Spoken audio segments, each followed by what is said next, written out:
former province of the Mali Empire. It was a Mandinka kingdom of Senegambia centered on modern northeastern Guinea-Bissau, extending into Casamance in Senegal. The famed Imam of Kaabu, Bafode Sane, grew up reading the historical origins of his Mandinka tribe and the close links between the various ethnic groups in the greater Senegambia region. The history of Kaabu, what they got from the elders about Kaabu Empire. 3 clans left the Kaaba from Saudi Arabia. The name of the elderly clan called Kamisimbong and Kanuba Simbong and Lawali Simbong. That Lawali Simbong was the first ruler in Manding Kaaba. From there, the first place they built, they called that place Kirikoli. That is where they first established. Then they built a village. After that, then they told everybody that they will name it after the Kaaba. That is where they call Manding Kaaba. That Lawali Simbong, he was the first ruler in Manding Kaaba. That Lawali Simbong was the one who gave birth to Nara Makang. That Nara Makang was the one who inherited him in kingship. That Nari Makang was the one who gave birth to Sunjata Keta and Dantarang Tumani. He was also a ruler in Manding. That Nara Makang, his wife, Sasuma Merenteng. That was the name of the wife. That Sasuma Merenteng, at the age of 7, for 7 good years did not give birth. Then he gave birth to Sunjata Keta and Dantaran Tumani. Tramakamba gave birth to Kambi. 6 regions used to rule in Kansala. Mana and Pachana. They always join. Tumana and Sama also join. Jimara and Kantora also join. These were the ones who joined kingship.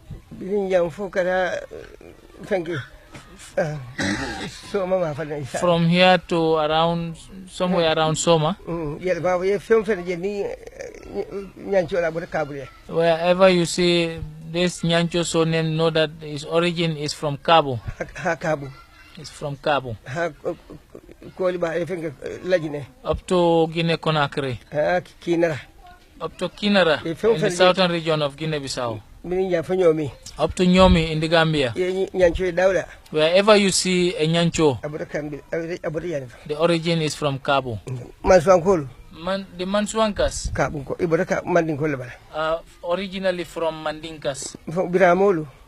The tribe called Biramolu also are from Mandinkas. The Lebos are also from Mandinkas. And the Serers, these are all Mandinkas.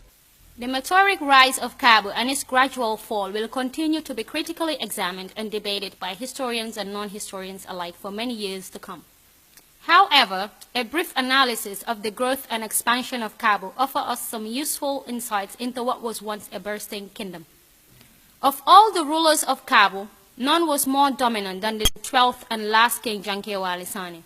In a typical traditional setting, dependence on mystical powers was high on the political agenda. It was always in the minds of the people and anyone who was warming up for the throne. So we ask why Janke Sane's reign was characterized by war and violence. The reign of Janke from 1850 to 1868 marked the beginning of new form of exploitation. During the period of cash crop production, Kaabu Empire taxed the dependent territories to provide certain amount of farm produce for the people of Kaabu. That was actually carried out and extended up to Guinea-Conakry, in which Fullers were the dominant force. Therefore, with the new wave of trade, Kaabu was making effort to reaffirm, to entrench its dominance over the existing territories. While those on the southern part, especially southern rivers in Guinea-Conakry, were also mobilizing human and material resources to make sure that they challenge the strength of the Kaabu Empire in order for them to extricate themselves from the exploitation of Kaabu Empire. Consequently, the conflict degenerated to violence between the Kaabu and the people of Futa Jalloum. And the Kaabu people were ready to be exterminated just to see that they are not dominated by the Fulani forces from Futa Jalloum in Guinea-Conakry. Mama Janke Wali was determined to expose Kaabu to all forms of tactics just to resist Fuller's invasion.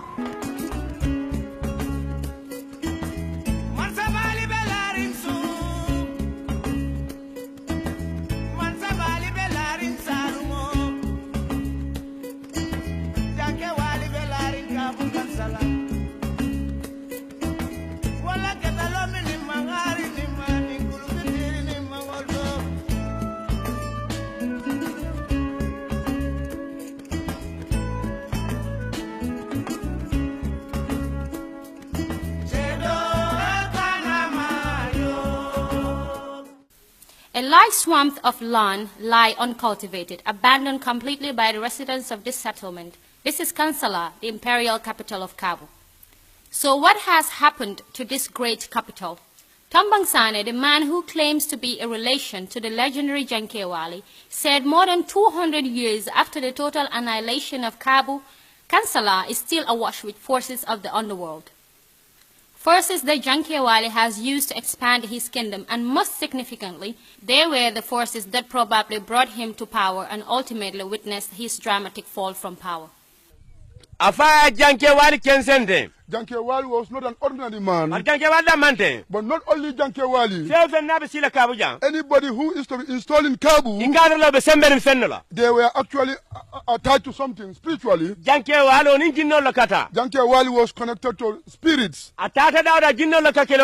Wherever he goes for war, the spirit will fight for him. That is why the genes or the spirit help him to explode the armory. Side by side with the socio-historical fact-finders, Tombong Sane explained the various conspiracy theories that made the rounds in Kansala during Janke Wali's reign.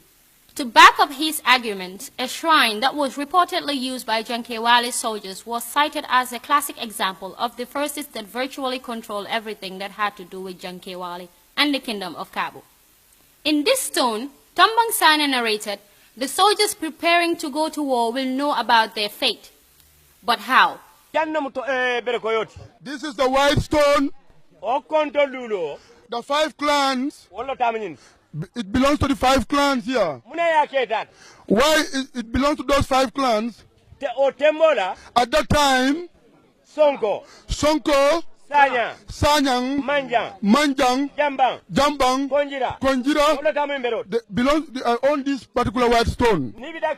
When they are going for war, this is where they sharpen their swords. And this particular hole you are seeing in the middle, this is where they pour the milk. The others hole in the corner there, normally the palm wine is normally poured there. This other one beside the main hole, this is where they pour the human blood. When they are going for war, they will come one by one. Whoever sharpen the sword, if actually see that particular white milk turned into a black, they will actually ask the person to stay, because if the person goes, he will die. Whoever sharpen the knife and it is not changed, the color doesn't change, which means you will come back here safe. And what they say here, that's what they are going to do. And this is normal. This was normally protected by the spirits or genes. It was a time when Islam had not taken roots in this area and to the people. Combat operations were always based on two fronts: military might and spiritual capabilities. The raging controversy as regard the circumstances that led to the total annihilation of Kansala and the subsequent death of Janke-Wali loom large in the minds of today's generation of Kabunkas and the descendants of the Fullers of Futotoro. Different accounts from both sides of the divide have conflicting stories as regard the final moments of Janke-Wali when the end was inevitable. This version maintained that Janke-Wali disappeared, and Tombang Sane went on to say that no one can precisely say where Janke-Wali was buried. Janke-Wali. Duna sitala duna kang. But generation to generation will come. Nobody will be able to identify the grave or the tomb of Janke-Wali. When the war was about to come, he called his Giriot Jaliwali Jebati. His wife Kumba Sambang. He convened a meeting. Whenever the Futa people identify my grave, Futa will end up ruling this world. From their shrine, that is Jalambantang, between the shrine and his palace, Janke-Wali, Jalwali Jebate, Kumba Sambang, they disappeared completely. Nobody could identify the tomb of the wife, the Jali, and Janke-Wali himself. The view from Sefo Charnambalo of Kanjufa is different.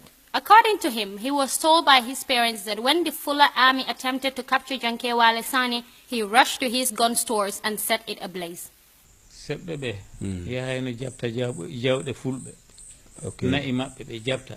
Okay. Baldi ko ni way dewi kambe tan sedde jogi dere to few wala gol ni fewta e baldi heni. Okay. Now he said the thing is the Mandinka kings, the Mandinka and his people were invading the Fullers all the time, seizing their cattle, their wealth and whatsoever they have. And when we come to the side of bedding, they said only the kings, that is the Mandinkas, should lie comfortably on the bed.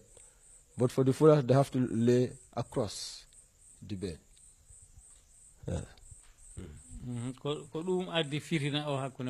Okay, that was one of the greatest reasons why the Fullers attacked them. But for them, anybody who is to be appointed a king here or a chief, if you are to be a governor at Kaabu, will not come back here to Kanjufa. You'll have to go to Tabajang. Okay. Okay, Tabajang is in the Kaabu region. You'll have to go to Tabajang. From there, you go to Kambana.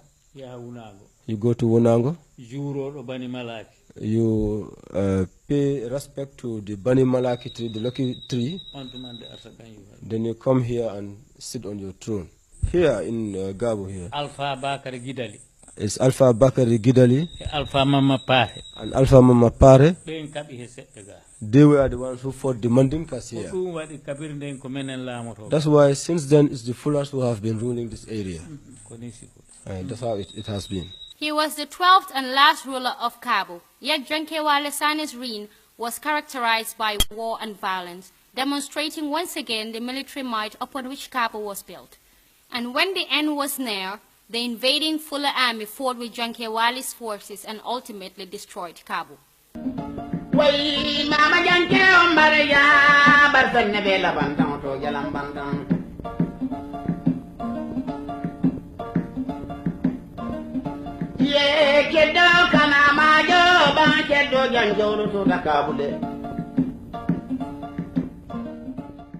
The audience and the readers should understand that the withdrawal of Mandinka sovereignty over Kaabu in the 15th century marked the emergence of monarchical-based administration dominated by the Korins of Sanes and Nanis, who were determined to control the region's political and economic affairs.